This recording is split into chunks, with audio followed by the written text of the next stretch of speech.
Hi, I'm Dr. Marc, and I'm going to help you sing and perform more like the top artists around the world. I'm a professional voice teacher, performance coach, and opera stage director. I've helped thousands of singers around the world learn the techniques and methods that got the top singers to where they are.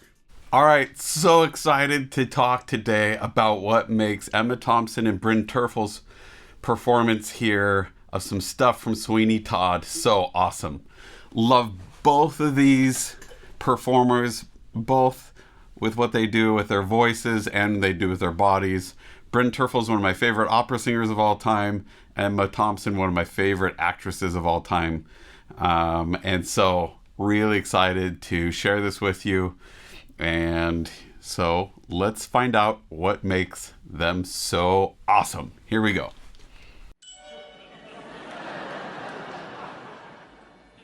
You know me. Bright ideas just pop into my head. And I keep thinking, seems a downright shame. Shame? Seems an awful waste. Such a nice plump frame. What's his name has?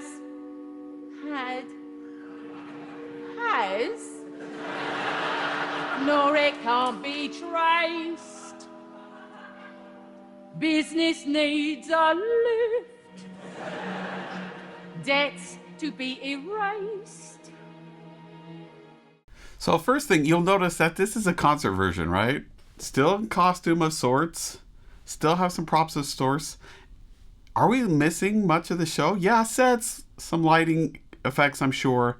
But really, they're doing just about everything that we probably see on stage, slightly modified because we don't have the set there. Are they acting less? Are they just standing there stiff and just singing it? No! So, should you be tempted to get up and just sing pretty and not try to communicate or perform or act? Please, I beg you to rethink that.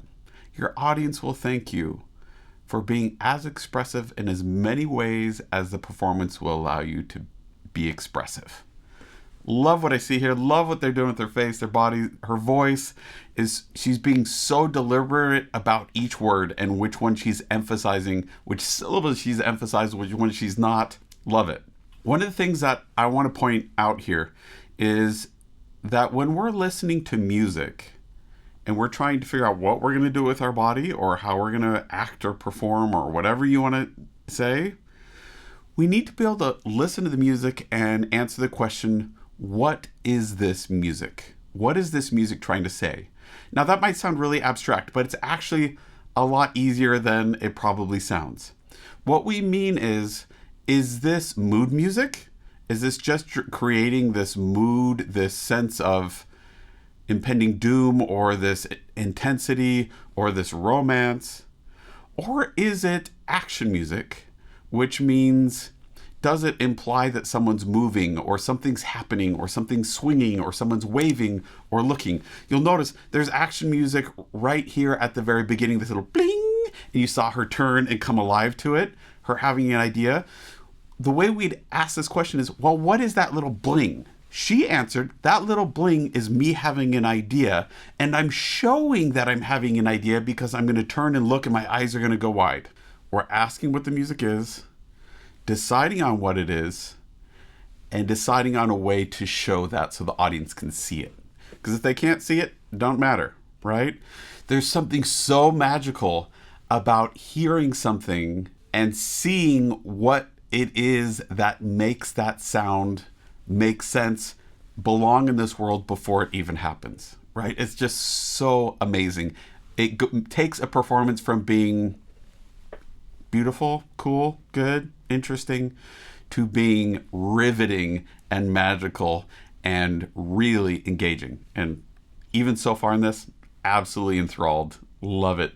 Let's keep going. Think of it as thrift, as a gift, if you get my drift. No? Seems an awful waste. I mean, with the price of meat, what it is, when you get it, if you get it. Okay, So, other thing I want to point out, her arms, how big and open they were. A lot of current performers like to do these kind of half gestures. It just doesn't read as well on stage, unless it's really part of the character and that's part of this awkward, trapped type of person, right? But in general, you want to play as big as you can, especially if you're in your own home or a place where you feel relatively safe and you can gesture big. And when I'm saying in your home, I'm saying imaginary world-wise, or in the shop or wherever, okay? So she's gesturing relatively big, really, really helpful in terms of clarity for the audience to understand what you're doing and for it to look like you're committed and really are comfortable in this character in this moment. And I don't necessarily mean that as like it's a comfortable moment in the show, but that you physically are owning this character. So really, really helpful. It's also really important to have these bigger gestures when you're the center of attention. She's the center of attention right now. You'll notice in this moment where we just stopped, all of a sudden he becomes the center of attention, which means her gestures now are smaller and more contained, and he does this big face head turn gesture. His eyes go really big. He gets really animated with his face. So we know that now he's the center of attention. The audience will really thank you if you learn how to help them know where to look. Usually what that means is the person who's about to start singing and be the center of attention becomes more animated, does more movement, more action. The one who's about to stop talking starts to reduce their action, starts to minimize and do less. One way I like to talk about it is being in talking mode versus listening mode. Trying to plot out what moments of the song are you in listening mode and really trying to take in and react to everything around you, and which moments are you in talking mode where you're trying to enact and put your will out to the world and get other people to react to you. Good, you got it. Take, for instance, Mrs. Mooney and her pie shop. Notice that give and take? I mean, it's gorgeous. His face turned, captured it. It almost froze. Hers turned out, she recaptured it. And then she kind of froze for a moment. He recaptures it. I mean, the camaraderie, the give and take here of these two back and forth. It looks so natural and you wouldn't necessarily notice it right away. But it is so detailed and so amazing. The timing and the interplay back and forth. Absolutely flawless. Business never better using only pussycats and toast. Now our pussy's good for maybe 6 or 7 at the most. And I'm sure they can't compare as far as taste. Mrs. Lovett, what a charming notion, Well, eminently it does practical seem and yet a appropriate waste. as always. Mrs. Lovett, how I did without you all these years, I never know. Think How about it. Also, the delectable, gentlemen will soon be also coming for a shave. undetectable, how choice, how there. For what's the sound of the world out there? What, Mr. Todd, what is that sound? Those crunching noises pervading the air. Yes, Mr. Todd, yes, all around. It's man devouring. Okay, one of the things that you want to listen for is it speech-like or is it more lyric in nature? You'll notice at the start is much more speech-like. It sounded a lot like if they were just talking, but talking on specific pitches and rhythms. Awesome. Really, really cool. This harkens back all the way to early opera where we have recitative and aria. Recitative is the fast kind of spoken-like stuff, and the aria is the more lyric sung stuff. We see this all the time in pop, rock, music theater, where we have verses that or introductory sections that are a little more speech-like, a little more lazy here in the mouth, not as connected, not as pretty, or just trying to sound pretty. The notes are a little more monotone. There isn't a huge range in them. And then it transforms into something that is more connected. There's more open space. There's more richness, more fullness. And there's more intention with what they're doing with their mouth in terms of being open, and the diction is more exaggerated. I don't know if I like the word exaggerated, but exaggerated is the best one that I'm coming up with right now. And it just sounds more sung. So there's this kind of continuum, right? Does that mean one's right or wrong? No, they're just different colors, different expressions, give us nuance, give us kind of this transition between normal everyday speaking and full out singing. They have different emotional reactions that they can get us to feel as an audience. We respond to the different. They feel differently. They have different levels of emotional engagement. So the temptation when we get up to perform is try to make everything sound perfect, make everything sound gorgeous and beautiful. But that's not necessarily the goal. At the beginning of this, it's about the text. It's a lot of text moving relatively fast. And that's often the case with verses, with places that are speech-like. They minimize where the notes are going, keep it relatively smooth note-wise in terms of range, and so they can get out a lot of words, be really crisp and articulate with them. And then the speed of the words going by slows down a little bit when we get a little more lyric, a little more range involved. And consequently, we can be a little more singy without losing any of the text. You'll notice here too that there's a lot of this upper tooth smile thing here, right where he finished, big upper tooth smile, a lot of the smiling yawn space in the back from both of them. More Emma Thompson is really using that. Bryn has a little more height, more warmth, more richness in it, has this more operatic sound, but he still uses a lot of it in there, right? It's just this wide, smiling yawn space plus some height in it, and that keeps that text really intelligible. And for a song like this and a show like this, us understanding every single word is crucial. There's nothing more miserable as an audience than going through an entire song and realizing you have no real idea what it said. Even if it's gorgeous and beautiful, you can appreciate that, but it just doesn't mean as much if you aren't understanding what's going on and what's being said and what it actually means, right? Here, we're getting it all. And my dear, and who are we to deny it? Mrs. Lovett, these are desperate times, and desperate measures are called for. Here we are, hot from the oven. What is that? It's priest. Have a little priest. Is it really good? So it's too good, at least.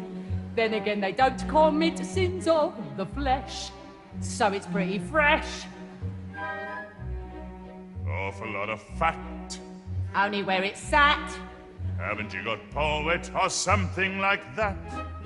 Now you see the trouble with how it is. How do you know it's deceased? Try the priest. Right. Notice how deliberate they're being with their mouth, how they're really making something, every single word, giving it time. It needs to be understood, to be articulate. It takes time to say all the consonants and vowels that you need to be understood, and how deliberate they are. This is crucial for opera, music theater.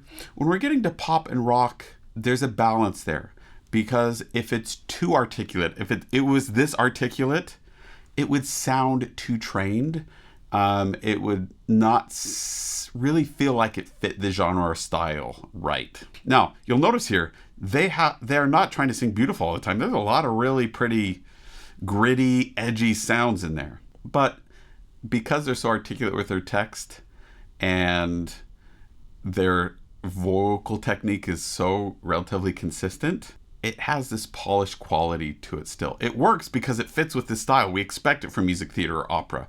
We expect this level of polish and training and consistency. Does that mean one is better than the other? No, they're just different values, different things that are most important. If a rock singer, pop singer gets too consistent, too refined, then they lose some of their appeal for that style or genre, because when we're looking for a pop, rock, metal singer, we're looking for something that's unique, that's different, that we haven't heard before, that really, if we heard their voice on a radio, it wouldn't sound like anyone else's. Now, the reality is, I hear Bryn's voice on the radio, it's not going to sound like anyone else's. I'm going to know that it's Bryn.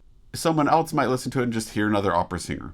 So it's this kind of give and take of figuring out how to get the voice working easily, consistent, efficiently, and then also how to alter it for the style. Bryn here is singing in a much more music theater style. He's not just taking everything he does operatically and transferring it over to music theater, but there is a whole lot that he is bringing with him that is consistent, that is the same, and he's only tweaking a few things to get it stylistically appropriate. And so, lovely. we love it. I mean, it's just gorgeous. It's gorgeous, wonderful singing. It's expressive, and it's so not precious because these characters are so not precious, right? So love it. Heavenly. Not as hearty as Bishop, but then not as bland as Curate either. And good for business, because it always leaves you wanting more. Trouble is, we only get it in Sundays. Notice how slow the dialogue is. If you were really to speak it with them, how slow it's going to feel. It's going to feel even slower when you're performing because usually the heart rate's going a little bit. It's important. It doesn't feel slow to me when I listen to it. It sounds perfect. Like it's right where it needs to be and right where it belongs. It's crucial because you're not just hearing something, even if it's mic'd, you're not just hearing something in a intimate face-to-face conversation. It's got to travel all the way through the back of the hall. It's just got a lot more distance to travel. That takes time. And for the audience to be able to understand it completely, it just takes time to say it all the way and to say it really well and clearly and articulately. So what can you do? Well, this applies all the styles and genres. Whether you're singing or whether you're talking to your audience, you want to make sure that there's enough time to say it clearly and have it be understood. If you have a super fast song with a lot of really fast lyrics, the fastest you can do it is the fastest you can do it and still have them understand it. Unless you don't care if they understand the words and it's just kind of a more percussive thing, then fine, whatever. But if you want them to understand it, really the limiting factor of tempo is how fast can you do it and have them still understand it? Or if it's a slow song, how slow can you do and still have them comprehend the entire sentence? Because if it gets too slow, sentence drags out too long, and we lose it. We forget the beginning of the sentence by the time we get to the end. So when you're thinking about tempi of songs, really take that into consideration as one of the leading factors of what you're going to choose. Lawyer's rather nice. If it's for a price. Order something else, though, to follow, since no one should swallow it twice. Anything that's lean. Well, then, if you're British and loyal, you might enjoy Royal Marine. Anyway, it's clean, though, of course, it tastes of wherever it's been. Is that squire under fire? Mercy, no, sir, look closer, you'll notice it's grosser. Looks thicker, more like Victor. No, it has to be grosser, it's green. Notice one of the things that makes something feel comedic is not that they are overly selling it or trying to be overly comedic, but that they are so expressive. The pitches have wide fluctuations, the dynamics have wide fluctuations. They're just really kind of extreme in terms of how they're expressing themselves. But the balance here has to be how extreme can we get and still have it be believable, still have it feel like a real person, just an eccentric person, right? And I think they're doing a really good job here of keeping that balance. And I think it's lovely. So as you're going through and you're starting to think about it, is the best way I found to approach it is to take it too far. Try to be too extreme with it, too big, and then pull it back until the average person watching it could believe that you are a real person in a real moment, just really extreme. And when we're talking about comedic characters, one of the things that makes them comedic is this extreme. The temptation is trying to play it funny and to be funny. No. Be a genuine, be authentic. If the writing is funny and it's meant to be funny, then it will be. Obviously, there's some other skills and talents there in comedic timing and how things are delivered. But in general, that's a great place to start in terms of being genuine, authentic to the character and giving it as much variety and contrast and extremes as you can while still being believable. I love what they do here. Awesome. The history of the world, my lord. Save a lot of graves, do a lot of relatives favours. His those below, serving those up above. Everybody shaves, so there should be plenty of flavours. How gratifying for once to know that those above will serve those down below.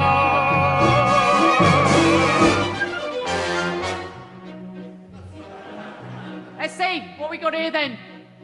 We got, Tinker? No. Something pinker. Taylor? Something paler. Potter? Something hotter.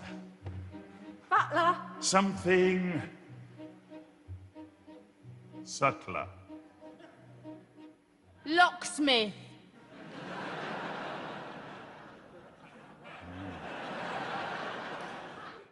Notice how much silence there is, so much waiting, so much reacting. They're still having really active thoughts there because we can see it on their face. There's still all this dialogue going in their head. So important. So important as a performer to realize that silence is not your enemy. That thinking and reacting and having thoughts all the time is absolutely essential. You can never check out and just let it take care of itself. You've got to be constantly invested in this character and what the character really be thinking in this moment. The key to silence that works and silence that doesn't is that the character keeps thinking. That the body keeps showing that the character is thinking and engaged in the moment. If they'll do that, it won't feel like silence, like things stopped or got awkward or weird or wrong. But if as soon as we have the freeze moment, our face freezes, our hands freeze, our body kind of freezes, even for a split second, the audience gets it, illusion's ruined. So you got to keep the thoughts going, keep the body moving, no freeze. Unless you want the audience to feel awkward or feel like it's a mistake, then freeze. You'll notice for her, she's freezing for a moment here because she's waiting for a reaction. There's a tension there, there's a listening, but there's still energy in her body moving forward. There isn't this pull back freeze like we went into fight or flight, right? One thing I want to point out here is we're going so fluidly between spoken dialogue and full lyric singing. If I wasn't actively paying attention to it, it would just feel seamless. It all feel like is all just the same thing. Their voice color staying consistent, whether they're speaking or singing, it just smoothly transitions all the way between. The key to that is keeping certain elements of our singing or talking mechanism the same. Our breathing should be the same, even if we're talking on stage. The space here in our pharynx should be relatively the same. Our larynx should be relatively in a stable position. Our placement should be relatively the same. If we're wanting that text to be intelligible, we're going to want a little bit of this upper tooth smile. You'll see how much he uses it. Even on these tall, really tall vowels, you'll still see these upper teeth popping out, right? So pay attention to that. See what you discover. There's actually more of this song. I'm going to let a little bit more go and see what other things there are to learn and see what we got. Lovely bit of clock. Maybe for a lark. Then again, there's sweep if you want it cheap and you like it dark. Try the financier. Peak of his career. That looks pretty rank. Well, he drank, now it's bank cashier. Never really sold. Maybe it was old. Have you any beetle? Next week, so I'm told. Beetle isn't bad till you smell it and notice how well it's been greased. Stick to priest. Okay, I'm gonna stop there. So really, really fun. We can follow the story all the way through it. Watch their every thought play out on their face and in their body. So amazing. I encourage you to watch the rest of it. It's really awesome and worth watching. Both of these performers anytime you get the chance. Really, really amazing work. Let me know what you thought, what you learned, what you liked, and what you think made them so awesome. Don't forget to click like and subscribe. You can find me on Wizio.com if you want to send me short video clips that you want me to react to, whether your own or someone else's, or you just have questions. If you want a voice lesson, a performance coaching, or want me to work with you or your group to help you sing easier, perform at a consistently higher level, book a time with me at mrperformingartsstudio.com. I look forward to working with you more online. See you next time.